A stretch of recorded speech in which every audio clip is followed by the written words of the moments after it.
Hey folks, it's Harold Goldberg from the New York Video Game Critics Circle. Uh, haven't been on since the New York Game Awards, but Elden Ring is so special that we wanted to do a separate and fairly complete yet riffing podcast video about it. And to help me out is my good friend, John Azzilonna.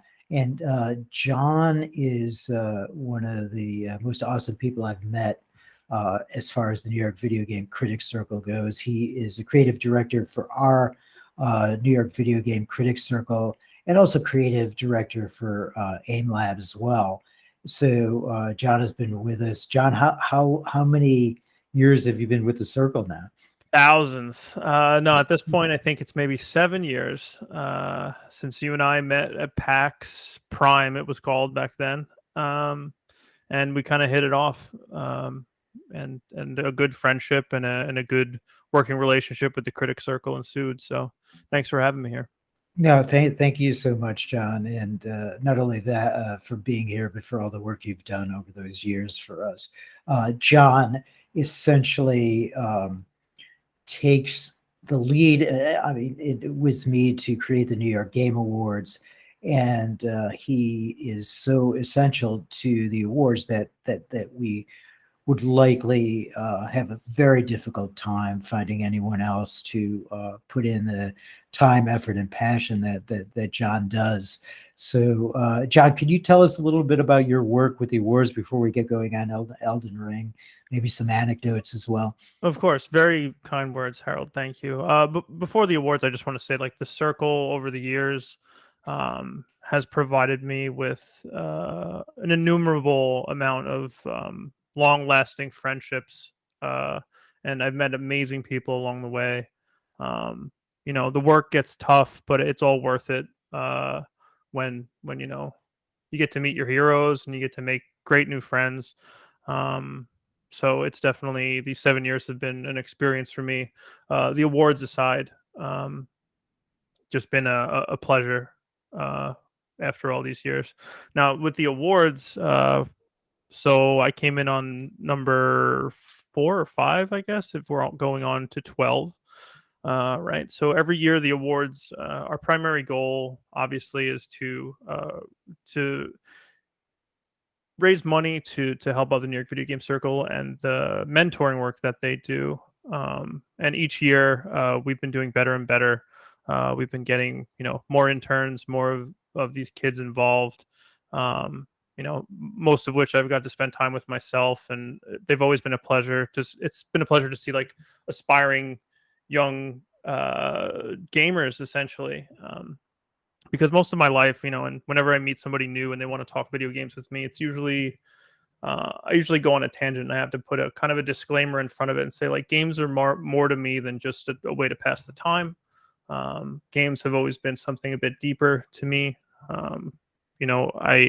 I have always felt this inherent draw to interactive media as a medium. And as, like, the primary form of artistic expression, and a great way to digest it. Probably the best way to digest it, in my opinion. So I treat games from, like, as more of a emotional, psychological, and artful uh, embrace to my life, or for lack of a better word, a reason to pursue art in general. And it's funny because getting into the graphic design profession and art profession, I always thought I'd just be working on corporate stuff and maybe doing some stuff on the side, but I never would have dreamed that I would work for a video game company like State Space and AIM Lab and be able to work with the circle. So as far as the awards go, hanging with Reggie, hanging with you, Harold, meeting some of these people I held dear in my life when I was a kid, which feels so long ago. And to work with them in a professional capacity side by side with each other has been the ultimate pleasure. So want once again, year by year, the awards have been growing, getting a little more acclaim. We've always strived to be sort of that scrappy little award show that has a lot of soul, and a lot of blood, sweat, and tears put into it. And I think we've accomplished that hand over fist, in terms of what we do for the community in New York, and what we do for each other.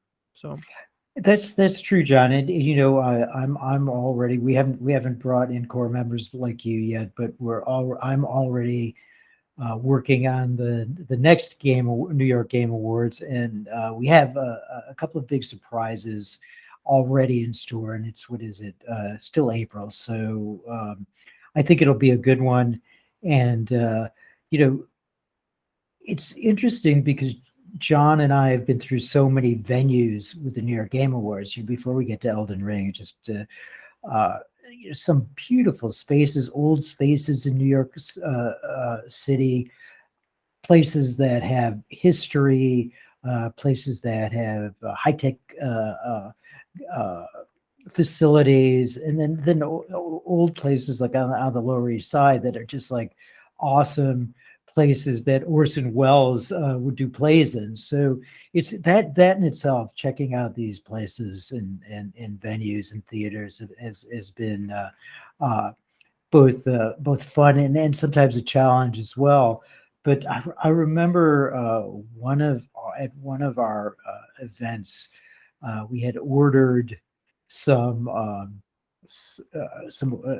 trophies, some physical trophies to give out, and they made a mistake. They all came as I think, was it Legend of Zelda: Breath of the Wild? Oh goodness, I didn't know what you're talking about until you mentioned that. Yeah, so every year I design and put together the awards, and throughout the years I've had to move around to different vendors, and one year, and we're always on a time crunch. So one year, the day of the awards, we got a delivery.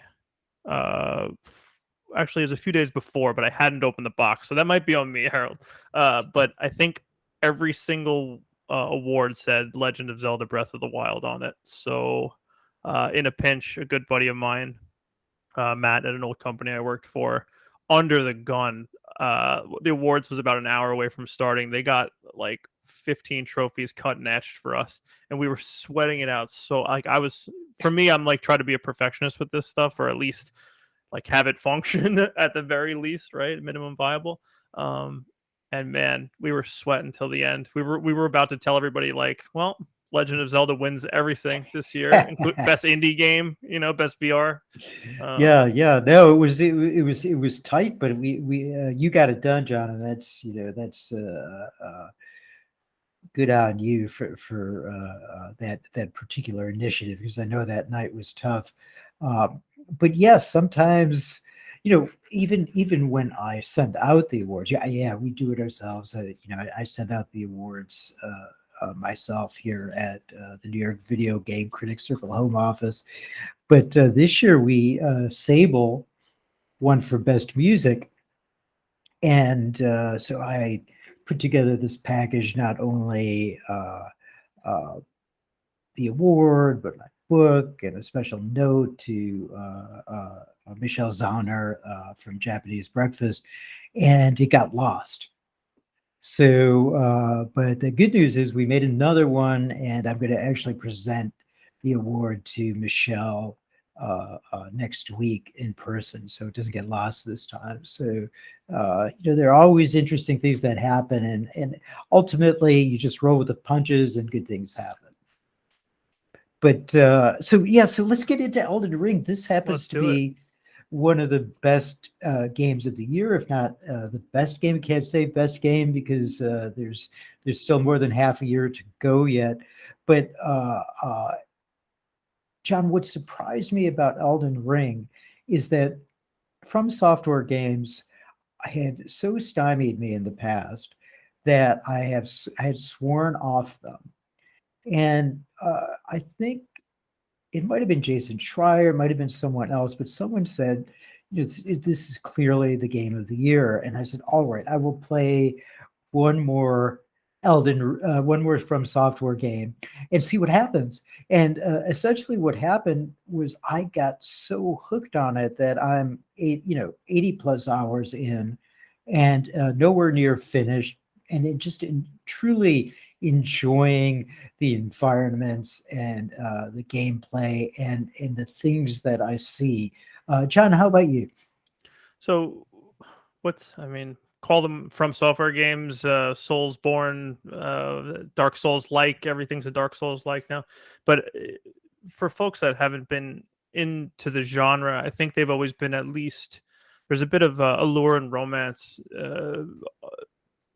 on the periphery if you're not, right? Like through the mind of Miyazaki, you kind of see these insane boss battles and these crazy creature designs, and you hear about how hard this game is. It's the hardest game ever made. Every time a new one comes out, this is the hardest one. This is the hardest one.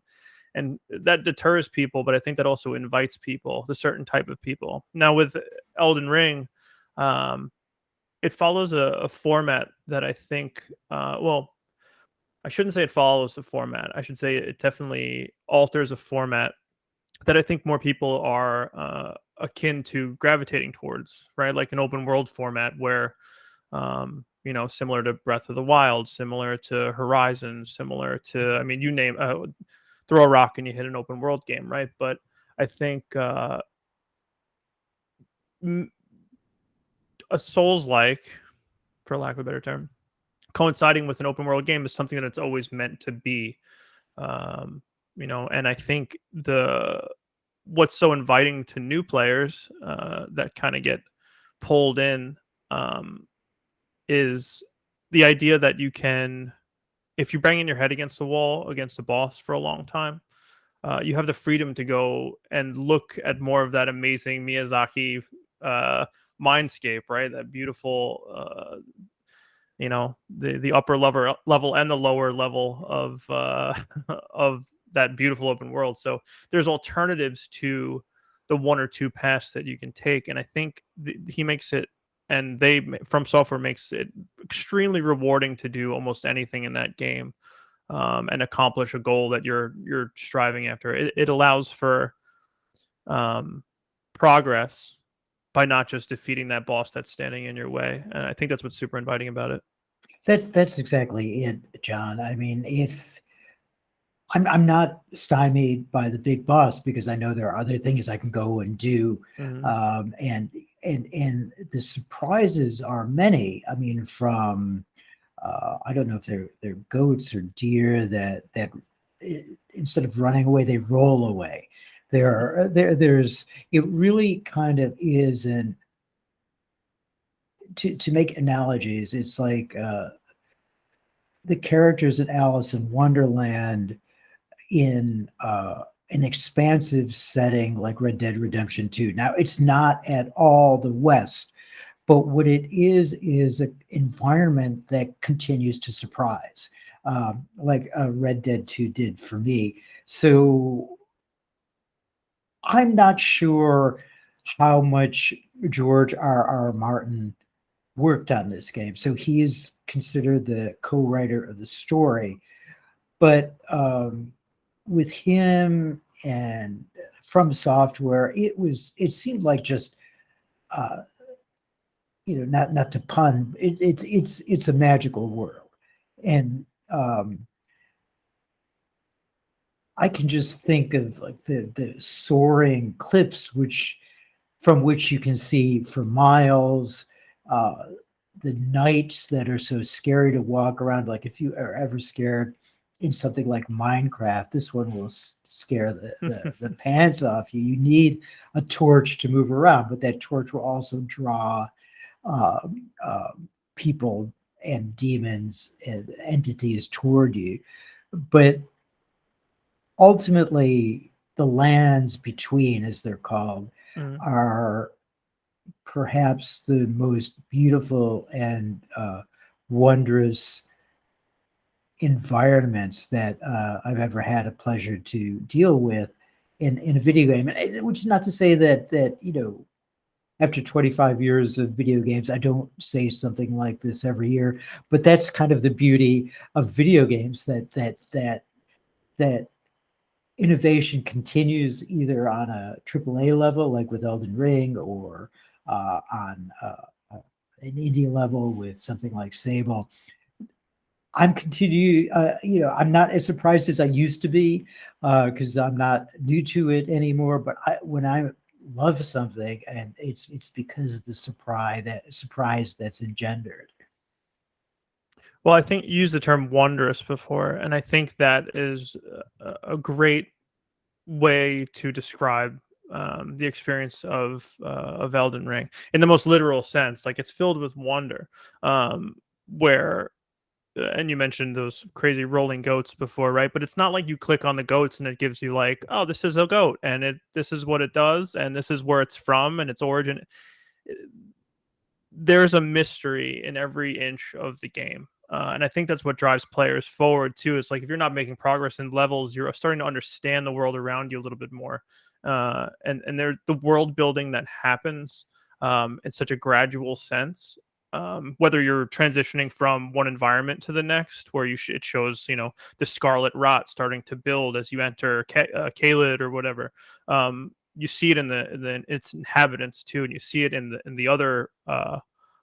I was about to call them hollowed. That's from Dark Souls. In the other, what are we? We are Oh, it's not infected. It's something. so many terms. Yeah, yeah, yeah. But you know, nonetheless, it's just environments in video games have traditionally been like the lava level, the tropical island level, Sure, the biomes and archetypes, right? biomes Like, and archetypes, and but which is not to say there aren't certain things like that in this, but they are done so creatively and with such inspiration that it really rises to art and gameplay that's really kind of stunning once you kind of get used to it. So one of the things is, and this is I think in all of the Souls game, but you really have to roll toward your enemy to get a good whack at him sometimes or her, and that our as humans our instinct is to either guard ourselves or run away, right? So I'm not a big fan of guarding in Elden Ring. I prefer just to whack away and mhm. roll when I'm dealing with a boss, and that works for me. I use these I think 3 or 4 wolves often to I think they're called spirit ashes to help me out. If I get something better than that, then I'll use that. But I think I love walking with those wolves around. Sometimes I'll just walk with the wolves for 10 minutes before I start in on a boss or something, or Sure, not a boss, but a lower enemy like a yeah. giant. I mean, So it offers like that sense of security too that you don't have to use. Like that's what's also inviting, I think, for new players to the genre is like you have a lot of tools at your disposal that you can choose to use or not to use, and that will make the game harder or easier based on your decisions. Like, sure, there's builds out there for your character that could essentially make the game trivial, at least towards release. But you can play the game, and you hear this all the time. But you can play the game truly how you want to in terms of combat style, anyway. So if you want to, everyone said some of the hardcore people are like, don't you can't use summons, or you're not a true Soulsborne player. Um, but and then you have the other camp that's saying like anybody can use whatever's in the game. Everything's fair game. Beat the game how you can. Like the game cheats you and is hard enough. It cheats you hard enough. Use what you can to take down every last beast in the game. So yeah, and I played a fairly traditional warrior. I think I'm at level 53 at this point. It's a female warrior. You get to kind of pick and choose how you want mhm. the look of that warrior to be. But what did you choose, John? So I try to not, unless I'm having a really hard time, I try not to like follow a specific build. Folks, really hardcore players online will have basically a perfect build set up to, you know, keep the keep the game on its toes. so to speak. And towards the beginning, it was like, rivers of blood, where it's like inflicting bleed would cause exponential damage on bosses or enemies, or completely getting intelligence maxed out to where you could use spells that would beam bosses down in a few seconds. Um, I don't like going there just yet. I kind of like experimenting with my own stuff, and usually when a game like this comes along, uh, I guess RPG, I kind of rotate whenever I play an RPG. Like, what am I going to play? Am I going to play a caster? Am I going to play a sword and board? Am I going to play a rogue, etc.? So this time I decided to do a faith build. So I'd started off with a faith scaling sword. I think it was like the broadsword that you started with at the beginning, with one of the shields that you find in the second area, which has like 100% block, which like that means no damage. No damage comes through or comes past the shield onto the player. So I was using that for a while, until I got kind of bored of waiting. And that's where like my favorite of the genre has always been Bloodborne until Elden Ring.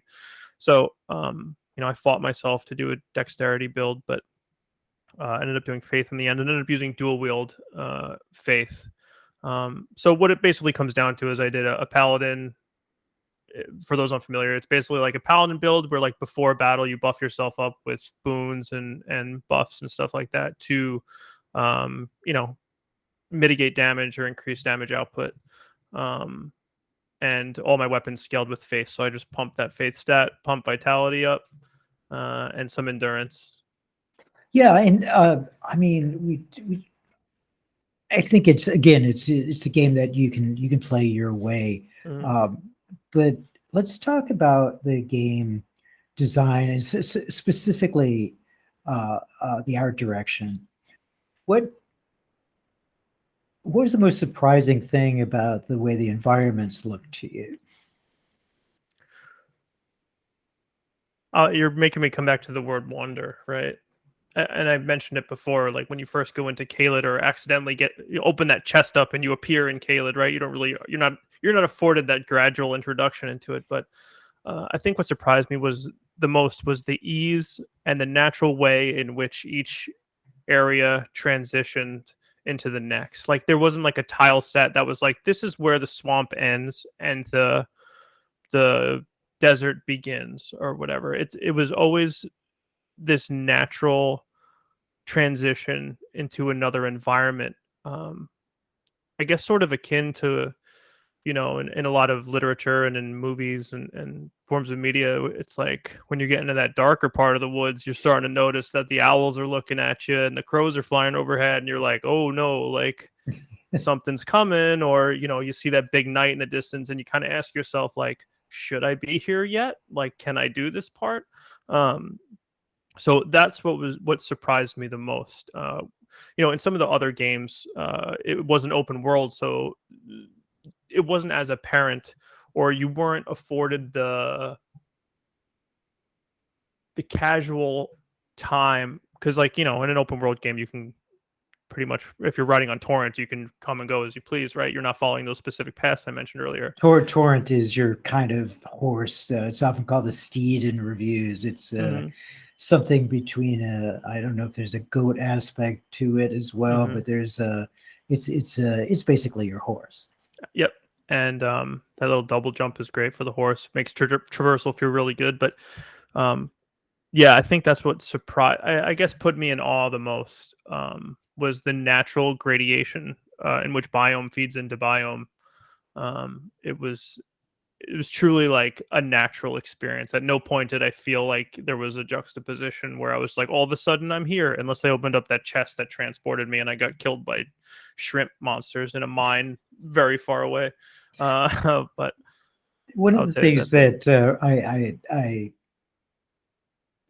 one of the early surprises for me was something that he's called Cup Boy, and it's a cup that's anthropomorphic, if that's the right word, and you have to go up to that cup and whack him on the butt to release him from being stuck.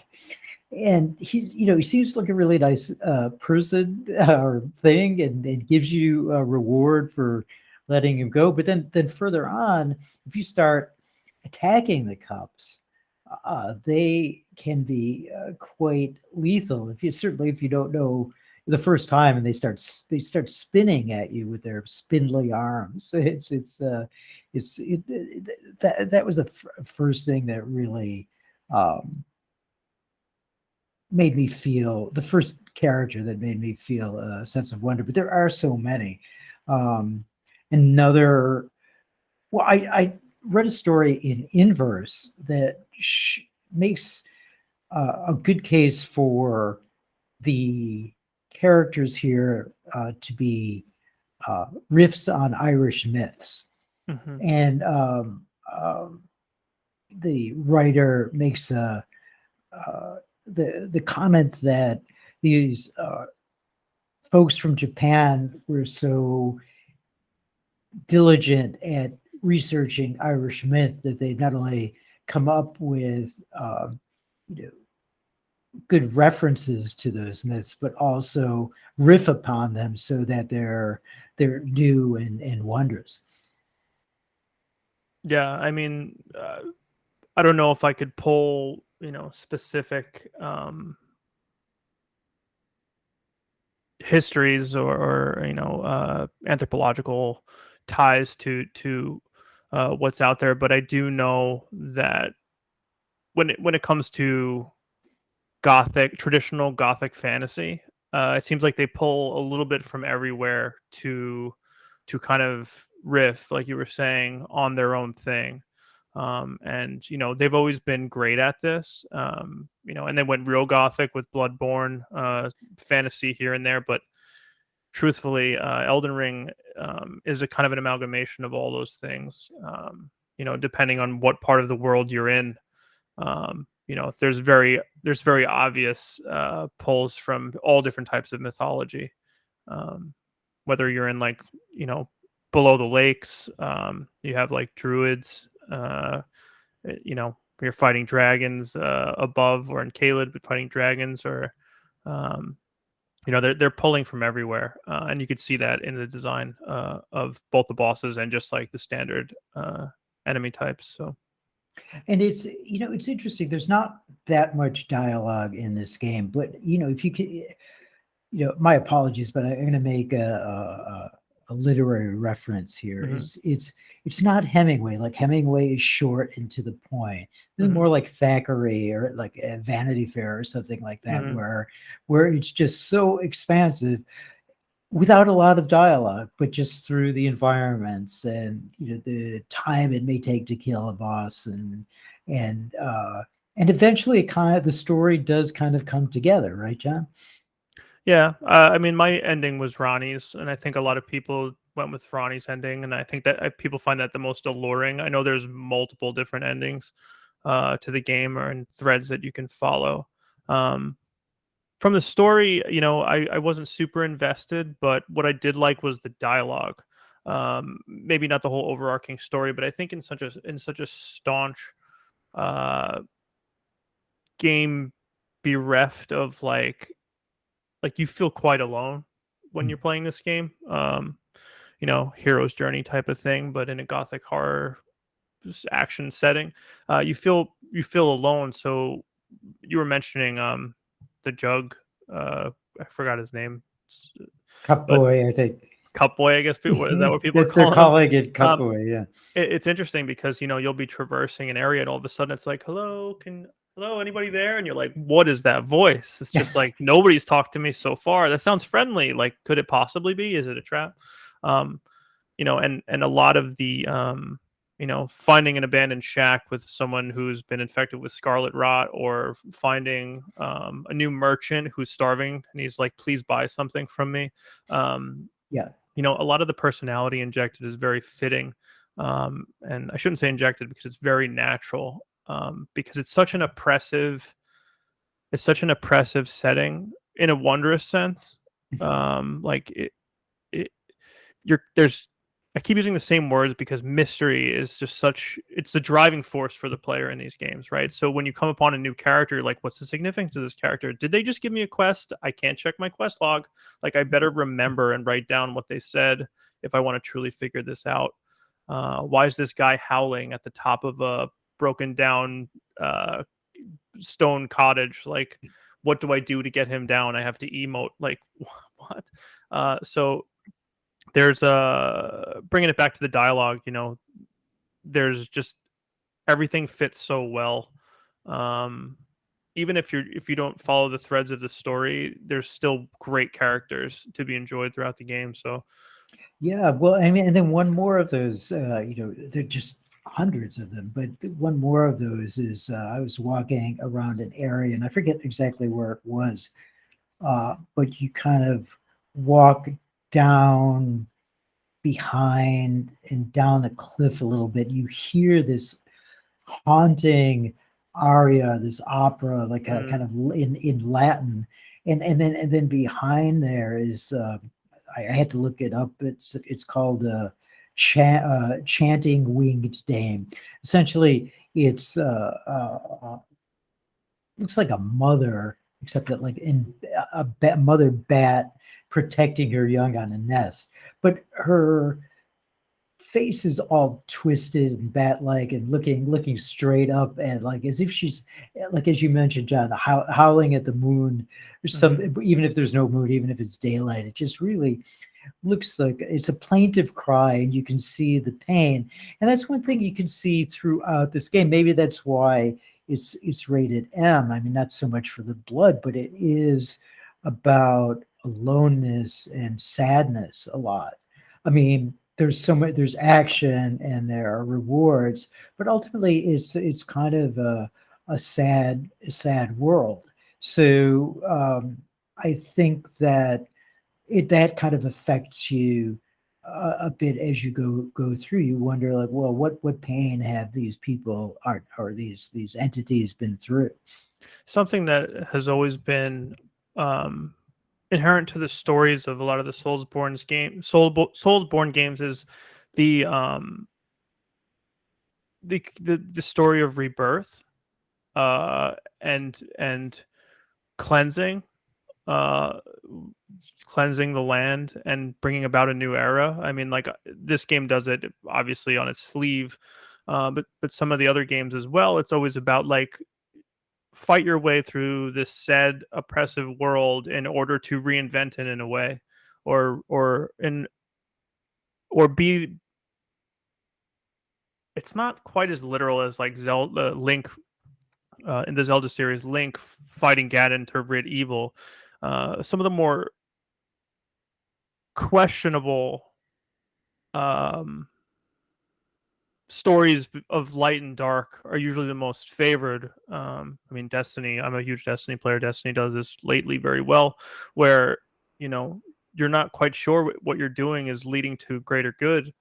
Um, and then once you get there, you have a decision to make, and have your travels through this land or through your journey hardened you so much that it forces you to make a decision that maybe not might be the best thing for these worlds, for this sad world. Are you power hungry now that you have slain thousands and thousands and slain gods?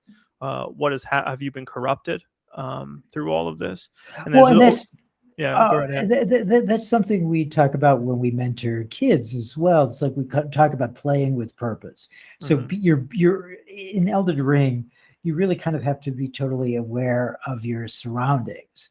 Not only to save your life, but to catch the little bits of story that come and go. Right. So it's not, it's not something like, oh, I'm going to pass the cutscene and get to the Hmm. meat of this thing. It's really, uh, I use this a lot. There's a Zen-like quality to Elden Ring uh, that does make you think about not only the happenings in the game, but the happenings within your own soul, so to speak, your dark soul. There we go. Wrap it up. For sure. There is that overarching story, but make your own as you go along, because so much of um, From Software's games has been about almost this meta narrative of the community coming together to try to beat the games, right? and trying to find their own meaning in it. And that might be what's the most romantic about this. Elden Ring is not a franchise, but obviously let's include all of these games as a genre franchise, whatever you like.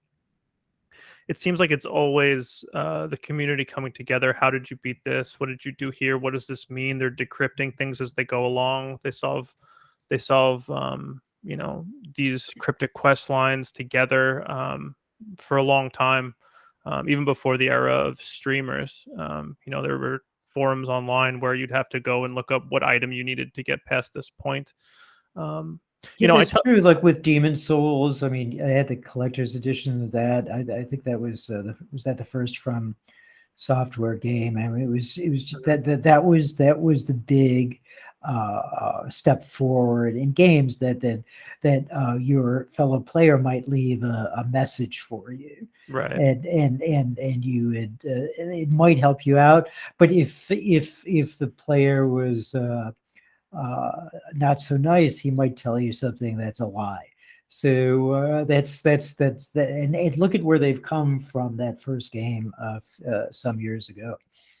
So I was recently asked the question, like, if you can give someone one video game to play forever, what would it be? And my favorite game ever is BioShock, right? But like, I think Elden Ring and Dark Souls and all of the games in the genre are sort of this transcendent game archetype that's lived on since the days of like Atari, and maybe Dungeons and Dragons and stuff in general, where there's this lineage of like I don't want to use the same words over and over again, but I feel like I need to. But there's like this lineage of mystery when it comes to it. Back when you were playing like text-based adventure games on your old Apple, it's like nobody knew how to get what word do you type to get past this part, and people would come together and be like, what did you type in, and put together these matrices to I don't know if any of you guys have seen Ready Player One. Like, if you guys are unfamiliar with like older like text-based games and old RPGs, is like that's what they had to resort to, and the communities always came together. And I feel like the natural evolution of the oldest video games there are, and the mystery and the shoot the dragon with the magic arrows, and like all that's from Grandma's Boy, like all these video game stereotypes and archetypes. I feel like Elden Ring is such a video game like it is the perfect game in terms of how it piques the players' interests, keeps them wanting more, keeps their sense of wonder heightened at all times, keeps the sense of challenge, mental stimulation, customization.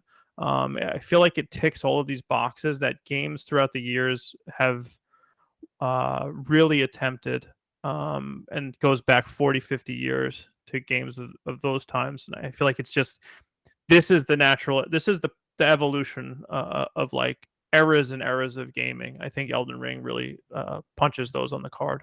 It's all there, and when you talk about BioShock, I got a BioShock feeling when seeing these hot air balloons flying over the lake, and it just they did have a steampunk essence, and it was just there's a BioShock reference maybe, but there are so many references to other games in Elden Ring. Without Red Dead Redemption and the horse, you probably wouldn't have the steed that you have in Elden Ring. So the cliche is they stand on the shoulders of giants, but all the great video game makers know what's been done before and know how to riff on to make something their own and something creative and new. John, I'm going to wrap up. I just wanted to say that I enjoyed talking all this Gothic nature in Elden Ring with you. We have this painting in the house that's about 4 feet by 4 feet. I know you've been here, you've seen it, but Mhm. the reason I put the setup near that painting is because that young woman or girl who's a little drunk in the painting, she's carrying a wine glass, reminds me a little bit of the mystery in Elden Ring. But It looks like a painting that'd be hanging in Volcano Manor. I don't know if you've been there yet, but yeah, exactly. it absolutely does. It's your painting is full of mystery as well. I have so many questions. Exactly. John, thank you so much for taking the time to talk Elden Ring with me. My guest has been John Azzilonna, creative director of the New York Video Game Critics Circle and AIM Lab. And I'm Harold Goldberg, the founder and president of the New York Video Game Critics Circle. And we'll see you again soon. Thank you so much for checking into our podcast. We'll see you soon. Thank you. Thanks, Harold.